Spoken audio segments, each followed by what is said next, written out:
Yes. All right, we're live.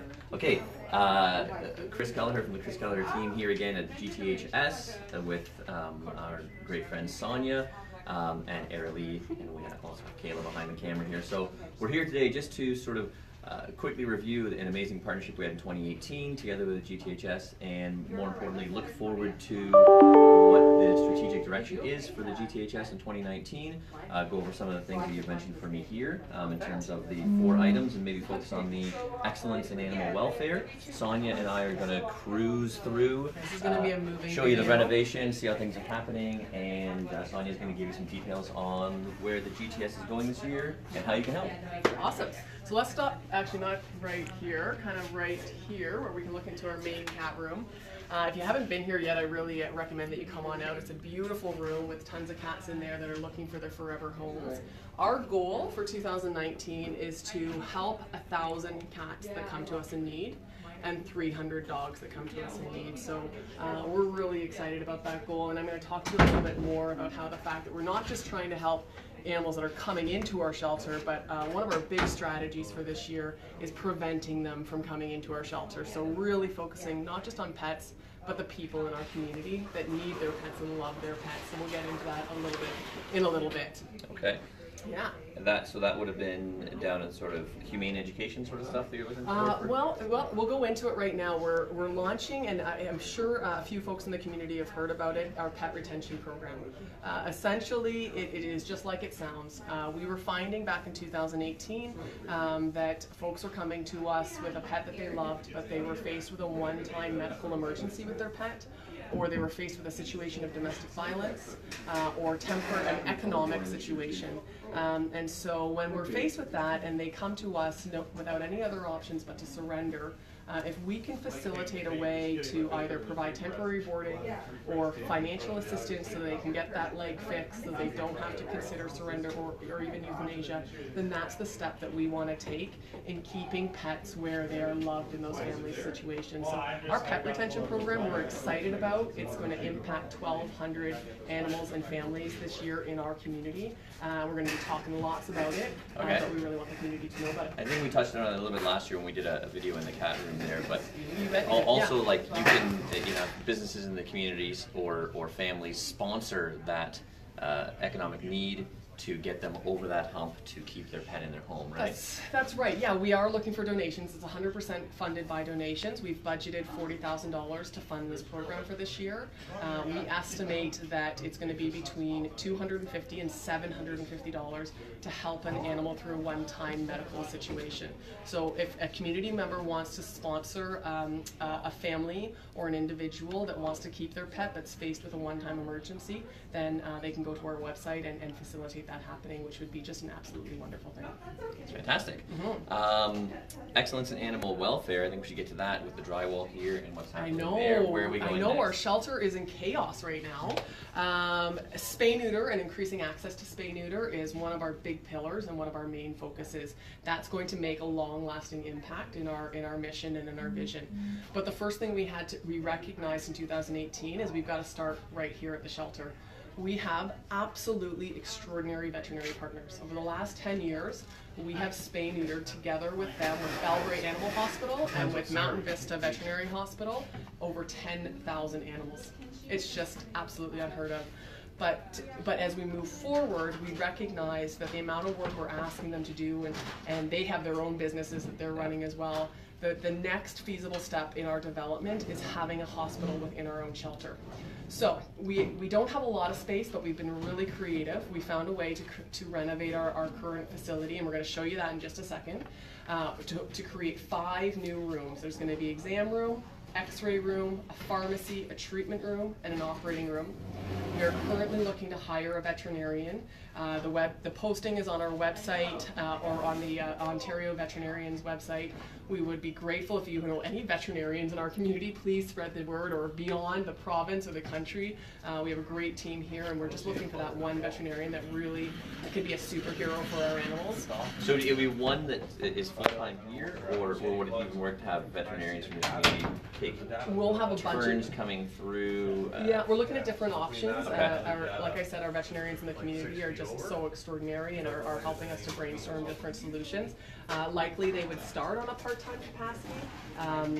We have a competitive salary that we're offering because we know we really need to secure someone to bring them on here, and we see a lot of potential for the future. But we know ultimately that this project is going to make the most economic sense for our organization, and it's going to make the best sense for our animals, because instead of, if they need to see a vet, going back and forth to the veterinarian, which is stressful, getting in a car, going through all of that transport, being able to see a veterinarian as often as they need to because they'll be right here on site. And we know that they won't have to wait. Sometimes they have to wait several days before they can receive their spay-neuter surgery, simply because we're asking so much of our partner veterinarians right now. They'll get in the next day. That means they'll have a shorter length of stay within our shelter, which is ultimately the best thing for our animals. So amazing efficiencies.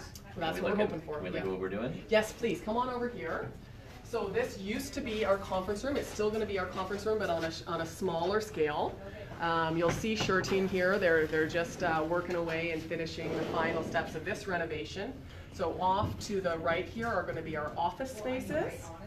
And to the left here is the outside of our x-ray room. And we're going to go through these doors and show you.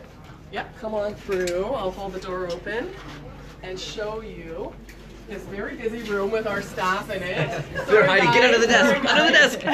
This is Courtney and Robin, and they're in what's going to be our examination room. So picture kennels and an exam table, and basically picture an exam room that you would see in a veterinary hospital. So come on with me. We have one more room of this hospital. And everyone's having a lunch break in here, or a coffee break. So hi, ladies. Say hello, everyone. GTHS team, everyone say hi. These are volunteers? Yeah, and volunteers staff? and staff, all having a bit of a coffee break. So sorry, we'll close the door so we don't interrupt you guys. So this room here is going to be broken up into a treatment room for, so the animals will be anesthetized here. They'll be prepared for surgery. And then the back of the room there will be a completely sterile room that will be used for surgery. So it'll be our OR. Amazing. Very, very exciting. Stuff for you guys here. And cramming in this space, because last year we talked about possibly looking for a new space that's bigger that you can expand into, but you've just, through efficiencies, created a little miniature hospital right here. And we have not decreased our capacity. We still can take in the same number of cats and dogs. We've been able to double the capacity of one of our other rooms. But remember, when they have a shorter length of stay, they're going to be in and out in a shorter period of time, which is good for the animals, and it increases our ability to help those in need. So we're just so excited about this. And again, we're really just hoping to find that superstar veterinarian that we know is out there that wants to join an incredible team and help us save lives. Spread the word. Spread the word. word. Find a great super vet to fly in here and solve these problems. That's right. Okay. Yeah, that's right. What else do we want to get to on your list? Do you want to talk about tomorrow's Yappy Hour, or do you want to tell a little bit more about what's happening here before we get to that? We'll touch really quickly on spay neuter. The other thing that we want, another big pillar to this is ensuring that pet owners in our community, especially those that are maybe have financial limitations, have access to spay neuter surgery. Okay. So to that end, what you're going to see from us is we're going to be running 4 mobile spay neuter clinics this year. They're starting in April. They're going to be located in Wasaga Beach. They're going to be located in Meaford, Beaver Valley. We might even do one in Owen Sound, definitely one in Collingwood. Each day of these mobile clinics is going to be for owned pets in our community, cats and or dogs, that will be from families with financial limitations. So they have access to that spay neuter surgery, and they can get microchips, they can get vaccinations as well. So you can see that from us in the future. It's going to be on our website any single day, gths.ca. Okay. We have a target of impacting 200 families this year that need those services for their pets. And last but not least, we have a target of 200 feral cats in our community. Now those community cats you see in your backyard sometimes, you see in the parks. They're born in the wild, so they are essentially wild animals. But the most humane way of controlling the population and ensuring they don't continue to reproduce and have to live through these horrendous winters is to fix them. So it's a process called trap, neuter, and release. We have an incredible network run by our program coordinator here out in the community of amazing volunteers that sit in the cold, get those cats to be trapped. They'll bring them into our hospital here. They'll get fixed. They'll get ear tipped. So it's one really cool fact is for tracking them. Yeah, that's right. So you can't really get close to what we call a feral cat or a community cat because they're nervous of humans. But if you can see them from a distance and they have a little tip out of their ear, that's the universal identification for a cat that's part of a TNR program. So that's a really neat fact. If you see that little tip, you know that it's fixed and it's just happily living out its life. Incredible. I want to zip back in terms of you talked about where these mobile locations will be. It is the Georgian Trilingual Community Society, which covers basically 5 municipalities in South Georgia Bay. So 2 counties, Grey County and Simcoe County, and then your Wasaga, your Clearview, Collingwood, Blue Mountains, Meaford, Thornbury, Meaford. I forget where you've gone, but yeah, we've got 5. You go a little further south into Grey. Feversham, we do receive a huge amount of calls. We really are, we consider ourselves borderless because of the fact that we're receiving calls from Feversham, from Markdale, from Southampton, from the Bruce Peninsula, from Woodstown. Huge number of calls coming from that area. But originally when this organization was formed, our catchment was considered Wasaga Beach, Clearview, Collingwood, Town of Blue Mountains, and Meaford. Which, you're right, it's a huge geographic area. Huge, and it spans 2 different counties, different municipalities, all this stuff. So, I mean, just to raise the awareness of all the things that happen here, it's great to see what's happening within the facility, all the services you offer, but also the geography that you cover just within here. And then we talked before we went live about the Northern Dogs program and how many dogs you bring down, which we are going to get to the puppies that have come down. So you're from Winnipeg, puppies from Winnipeg? Puppies from, I think they're from Winnipeg or from Northern Ontario. Oh, I got a nod from the back there. It doesn't affect how cute they are. No, it does not. It definitely doesn't. No, essentially, we really want our community to know our priority is the local need. I think sometimes it can get out there that the GTHS is shipping in animals from all over the place. Our main focus is helping as many animals as our resources allow. So to that end, January, February, March are traditionally a little bit slower. We see a little bit less surrenders coming in from our community. And if we have the kennel space or if we have the space in our CAP program, then we will reach out to outlying communities, even communities as far north as Manitoba and Ontario, where they are having a crisis. They seriously have an overpopulation crisis, and they have some incredible folks up there that are going above and beyond to save litters of puppies that are found on the side of the road.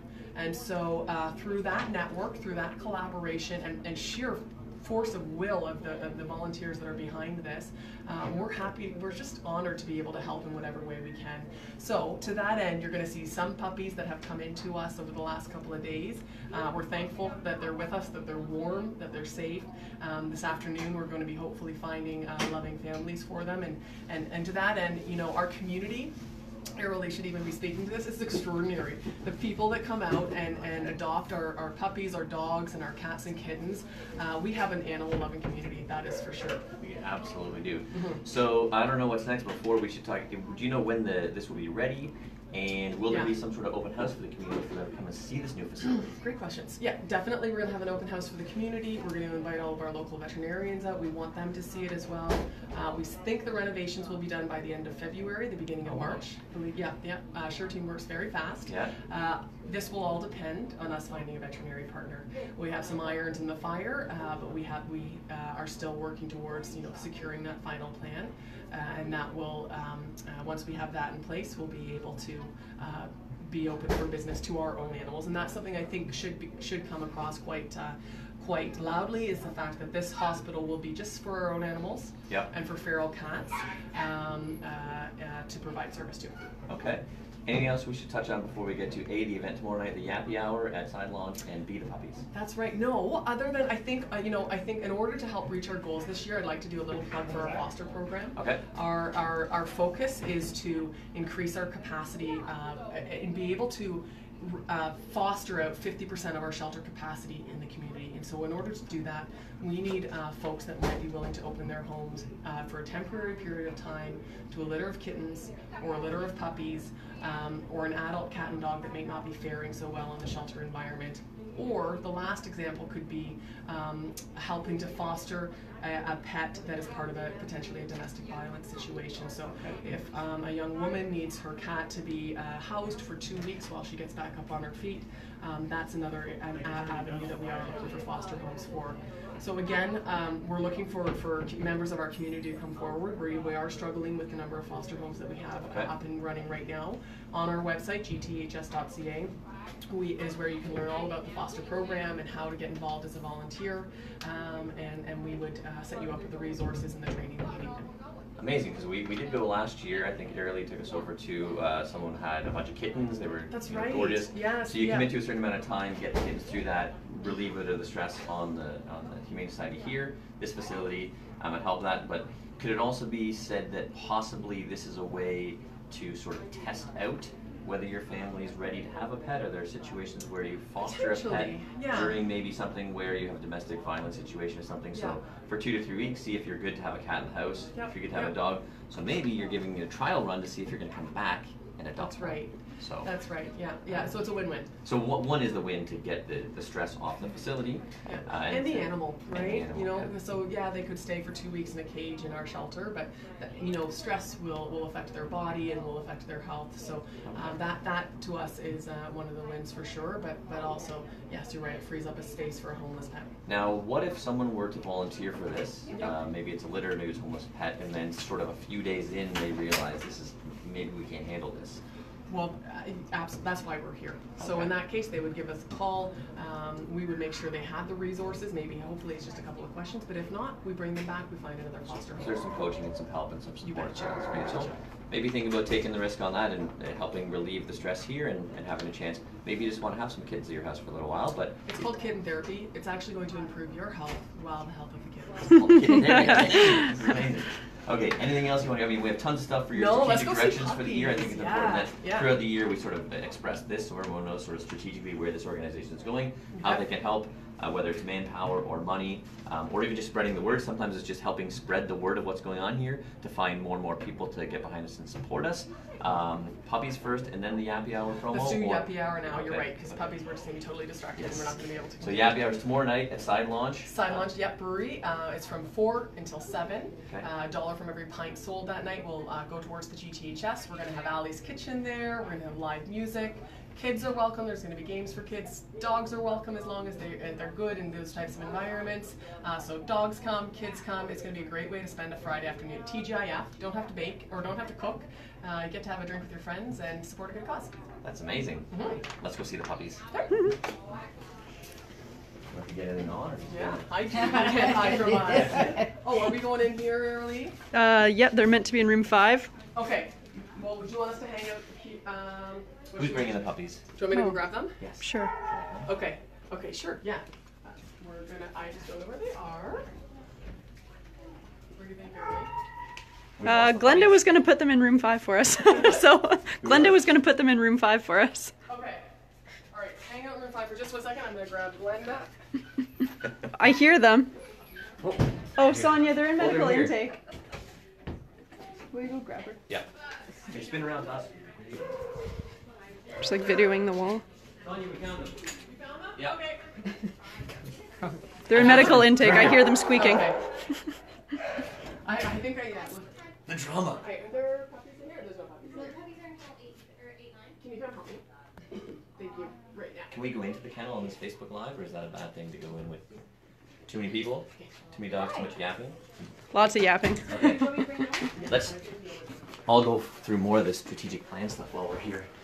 Anything you want to add, Airly, in terms of really the direction of where they're going this year? I mean, big changes with this growing, with having the facility, the new 5 rooms, and taking care of all that stuff, taking some weight off the transportation back and forth to veterinarians, wanting to get a veterinarian. Thank you. Sorry, guys. We'll close that door. Forget about all that information stuff. We have puppies. The puppies are We here. have puppies. Oh, goodness. Hi, guys. So these guys are just up for adoption today. Their names are Saffron and Ginger. Saffron and Hi, Ginger. Fluffy. On that note, people can obviously adopt the dogs and change names and things like that. They can. We only ask that they maybe consider doing that if it's if it is an older dog that's really used to its name. Oh my god. So these guys are fixed. They've already been spay-neutered. They've been vaccinated. Both boys? They're all yeah, I think ladies. they're girls. We got a full litter of girls. So there's just you have just 2 of them left for adoption today? 2 of them available today. Is that right, Aralee? All 5 are going to be available. Okay. 3 are just on their way home from their foster parents' house. Oh, got it. This guy is receiving special attention. I think it's Saffron. Because of her hairdo. She's got a spiky hairdo on top. Oh my gosh, she's so cute. It has a little Jack Russell look to it. It does, doesn't it? It looks like there's a little bit of terrier in there. Very sweet again. personalities, as you can see. Do you guys want a little toy? What about that? So this could, you know, be a new friend for your family. Both from the same litter that you found? Yeah, they do look a little bit different. This guy looks a little bit bigger. bigger. 2 of the 5 look a little different. Yeah, because they're a little bit smaller, and it has a very Jack Russell look to it, doesn't it? Yeah, well, it's incredible how one litter of puppies can have so many different variations within them. Like my litter of puppies. Like your litter of puppies, we exactly. have 3 boys that are yeah, very that's different right. from one another, I'm right? sure they're all. Hey, what do you guys think? What do you guys think? Oh, here, go get it. All right. Any closing words as we get some zoom in on these gorgeous puppies? Just inviting the community to come on out. We're open 7 days a week from 12 until 4. We want to meet you guys and tell you all about the different things that are happening at the GTHS and with the animals here. We hope to see you out at Yappy Hour at Side Lodge Brewery tomorrow the 18th between 4 and 7. And stay tuned on Facebook, because you know what? As soon as these guys get adopted, we'll do lots of pictures for the community to see them with their forever families. All right. Well, in closing, this organization does a lot to help the pets in this community, and of course, this community does a lot to help what's happening here. They're always looking for more support, manpower, money, spreading the word, whatever can be done. So come on down and check it out. Get involved where you can. Go to the website to see if there's a fit for you in terms of helping out. And we'll see you in a couple weeks for our next video. We're looking forward to 2019. Thank you guys so much. All right. Thanks, Anya.